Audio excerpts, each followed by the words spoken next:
রাজ্যের সাধারণ জনগণের উপর একটা অতিরিক্ত চার্জ প্রত্যাহার করতে হবে। রাজ্যের সাধারণ জনগণের উপর একটা অতিরিক্ত চার্জ প্রত্যাহার করতে হবে। বিদ্যুৎ বিলের নামে সাধারণ মানুষকে হয়রানি করতে হবে।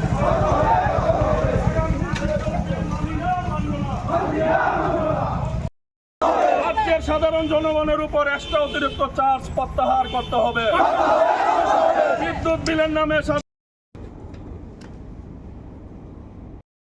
মিডিয়া বন্ধুদের, আজকে আপনারা জানেন যে একটা দীর্ঘ সময় ধরে, আজকে অনেক মাস ধরে বিদ্যুৎ নিয়ে সারা ত্রিপুরা রাজ্যে, এখন বর্তমানে আমরা মনে করি ত্রিপুরা রাজ্যের মানুষরা যে বিদ্যুৎ দপ্তর গরিব মানুষের রক্ত চুষা এই বিদ্যুৎ দপ্তর হয়ে গেছে। প্রত্যেকটা মানুষ আজকের দিনে এই বিদ্যুৎ বিলের কারণে আজকে নাজেহাল। এই বিদ্যুৎ বিলের সঙ্গে বিভিন্ন ধরনের চার্জ আমাদের রাজ্যবাসীর উপর আপনার লাগু করা হচ্ছে।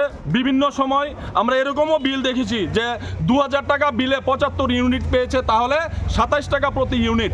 তো আমরা বলতে চাইবো, আমরা রাজ্যের মানুষ, আমাদের রাজ্য থেকে বাংলাদেশও বিদ্যুৎ বিক্রি করছে, আপনারা দেখছেন, কিন্তু রাজ্যের মানুষের প্রকৃত অবস্থা খুব বেহাল অবস্থা।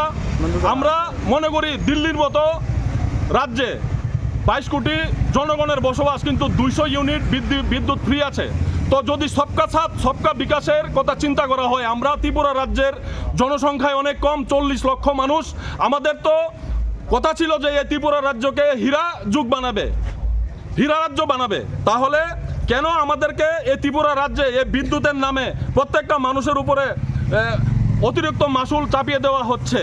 আমরা বলবো যে আমাদের শুধু 200 ইউনিট বিদ্যুৎ নয়, সমস্ত ত্রিপুরা রাজ্যের জনগণকে যেন বিদ্যুৎ ফ্রি করা হয়। কারণ আজকের দিনে আমরা দেখেছি বিভিন্ন সময় অনেক রাজনৈতিক নেতারা এই ত্রিপুরা রাজ্যে এসেছেন এবং ত্রিপুরা রাজ্যকে বলেছেন যে এই ত্রিপুরা রাজ্যকে হীরা রাজ্য তৈরি বানাবে। তাহলে আজকে জনগণের এই অবস্থা কেন? আমরা আহ্বান জানাবো রাজ্য প্রশাসনের কাছে, আমরা আহ্বান জানাবো কেন্দ্রীয় সরকারের কাছে, যেন রাজ্য সরকারের সহ এই ত্রিপুরা রাজ্যের প্রত্যেকটা জনগণের উপর এই কর চাপিয়ে দেওয়া বিদ্যুৎ, আপনারা দেখতে পাচ্ছেন বিভিন্ন সময় এই বিদ্যুতের জ্বালায় বিলের যন্ত্রণায় এক স্মার্ট মিটার মানুষের অভিশপ্ত মিটার হয়ে গেছে এই ত্রিপুরা রাজ্যে। আর আমরা বলবো যিনি বিদ্যুৎ মন্ত্রী আছেন ওনাকে বলবো সঠিকভাবে বিদ্যুৎ দপ্তরটা পরিচালনা করার জন্য। আমরা অনুরোধ জানাবো ওনাকে যে প্রত্যেকটা মানুষের পাশে, মানুষের দুঃখে পাশে থাকার জন্য। আমরা দেখেছি বিভিন্ন বিল 500 টাকায় 5 ইউনিট পেয়েছে। আমরা দেখেছি উদয়পুরে মিষ্টির দোকানে 8,54,000 টাকা বিল এসেছে। বলুন, আমরা রাজ্যের মানুষরা হয়রানির মধ্যে আছি, অসহায়ের মধ্যে আছি, আমাদের পাশে কে দাঁড়াবে? আমরা অনুরোধ জানাবো রাজ্য সরকার সহ কেন্দ্র সরকারের কাছে যেন আমাদের এই সমস্যা অতি সত্বর সমাধান করা হয় এবং রাজ্যবাসীর এই বিদ্যুৎ বিল, এই বিদ্যুৎ মাসুল থেকে মুক্তি দেওয়া হয়। ধন্যবাদ।